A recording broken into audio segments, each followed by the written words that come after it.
Hey everyone, my name is Sean Cecil from the Oculus Institute, and today is our second video in the DISC series where we're going to be talking about the high I. Okay, so we've talked about the high D, now we're moving to high I. So I is for influence, intuition, interconnection. It corresponds with the alchemical element of air, and the primary neurotransmitter that's associated with it is serotonin. So high I's are social butterflies. These are the people who will go out to a party, they'll go meet 100 people, and they love connecting with all these new people. They love talking to all these new people. They love building rapport, they love conversation, they love all that kind of stuff, right? They tend to be keenly aware of social status. They tend to be keenly aware of gossip. They know everything that's going on, right? With all the interactions between people, right? It's a high energy, very people-focused modality. Now, they have wide social circles, but unless they have a high S, they may not have that, that close circle of really deep connections. They may or may not. Many high I's are also high S's, and so they do, in fact, have that in addition to their wide social circle. But high I's are great at networking, right? That's their jam. And the questions that they're gonna ask are who questions. They wanna know, well, who's dating that person, and why that person got fired, what happened there, who did that? Right? They're always interested in what's going on with people, right? The relationships between people, the dynamics between people, right? That's something that they're very keenly tuned into. And they're very keenly tuned into, their own social status and their own engagements with others as well.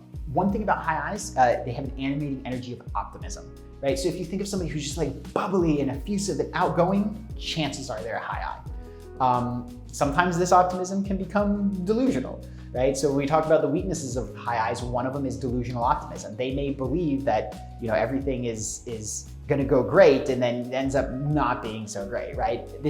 They'll often make impulsive decisions because they get really caught up in like, oh man, this is going to be amazing, and then afterwards like, oh wait, crap, no, there's other stuff involved.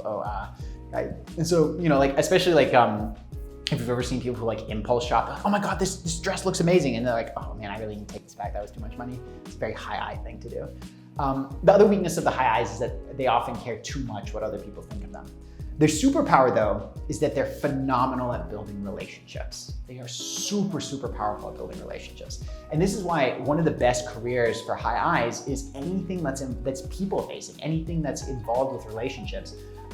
Sales. If you don't have a high I, sales is very, very, very, very, very hard.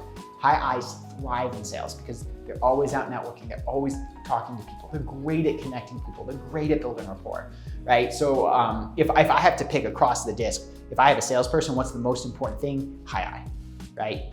Critical, right? But there are other things that are also very, people focused, that are very, customer focused, right? The things that a high I would not want to do is a back office job where they don't get to talk to people.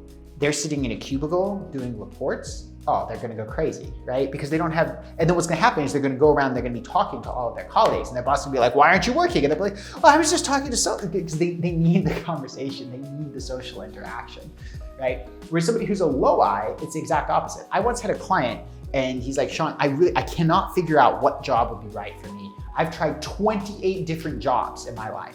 And I was like, what? And I said, send me the list of all of these. So he sends me the list of all of them. But the exception of 26 out of those 28 were sales jobs, and he was a low I.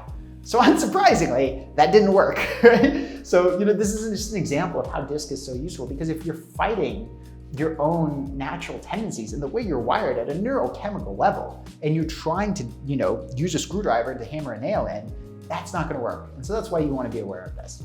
So that is high I, and then in the next video, we're going to be talking about the third element of DISC, which is the S. Hey everyone, I hope you enjoyed this video. If there's something that resonated with you, maybe a new connection that you made, or some information that shifted your perspective, if you found value here, then I want to give you one last gift. So I've put together a free diagnostic that I call a checkup with the career doctor. Short list of questions, and as you answer them, it's going to give you a readout of where you stand on the important metrics of career fulfillment, right? How happy are you with your job, and how good a fit is it, right? Financial success, which we all know, and then internal alignment, which is your level of inner peace and the inner resources that you have to bring to creating the life that you want. Additionally, it's also going to show you which areas you can improve on to get those metrics moving in the right direction, as well as how can we at the Oculus Institute help you make progress. So it's totally free, 100%. All you have to do is just go to www.oculusinstitute.com/purpose quiz, right? No spaces, no dashes, just oculusinstitute.com. That's OCULUSINSTITUTE.com/purpose quiz. And you can take it totally for free. You'll get a free report sent to you. And then at the end, it will give you some next steps of what you can do to reach out so that we can help you create the career of your